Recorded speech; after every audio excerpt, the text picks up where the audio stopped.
on the broadcast by Pathikrit Pain. He's a geopolitical analyst. I'm also joined by former Ambassador Suresh Goyal. Good evening and namaskar to both of you.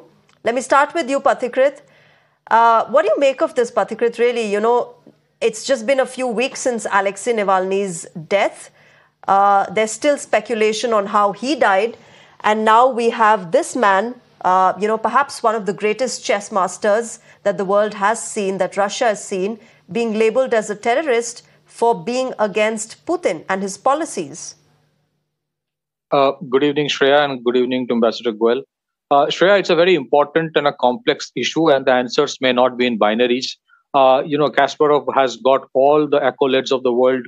He has been showered with all the love and affection by his own country for being a great player. But if you look at it from the perspective of geopolitics, it's a very complex game going on in the entire region, where unfortunately we have seen from the West for a long time the whole culture and the concept of regime change activities have been going on, and against the backdrop of a war which started 2 years back. A war which was absolutely avoidable, a war which was necessitated because Ukraine wanted to be part of NATO, and invariably that would have meant a major missile base of NATO in the backyard of Russia, something Russia would not have accepted and agreed to, and something US would not have agreed to if something had come up in Canada and Mexico. So against that kind of a situation, I think nobody can say that Russia is a great and a pure democracy.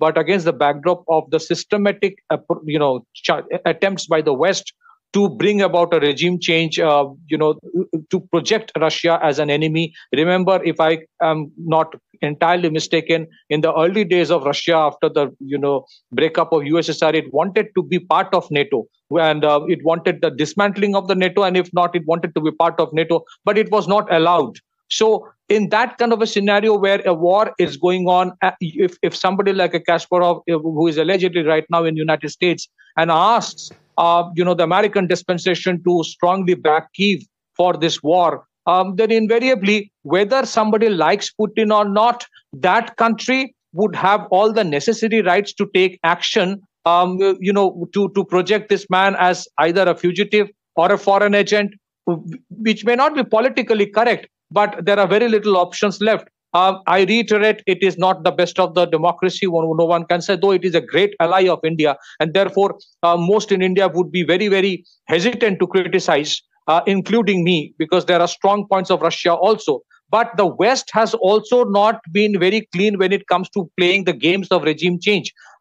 As things stand today, Shreya, my last point, it is very difficult to imagine a strong Russia without Vladimir Putin. And therefore, there is a concerted effort going on from the West for a long time to, overthrow him, either directly or indirectly. But